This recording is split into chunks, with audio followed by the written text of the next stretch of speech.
এরকম হয়েছে, আমরা আসলে স্যার আমাদের দেয়ালে পিঠ থেকে গেছে। আমরা কি বলবো স্যার, কি বলবো না এটা আমি করতে পারতেছি না স্যার।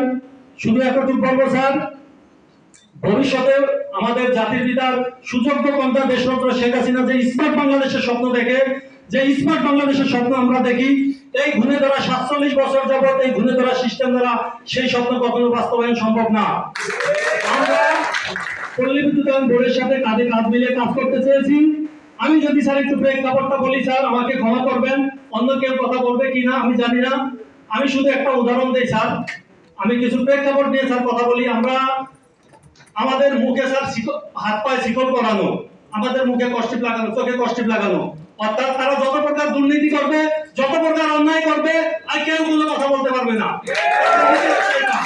তারা প্রত্যেকটা মুহূর্তে আমাদেরকে পঙ্গু করে দিয়েছে স্যার। আমরা কেউ এখানে ব্যক্তি স্বার্থে আসি নাই, আমরা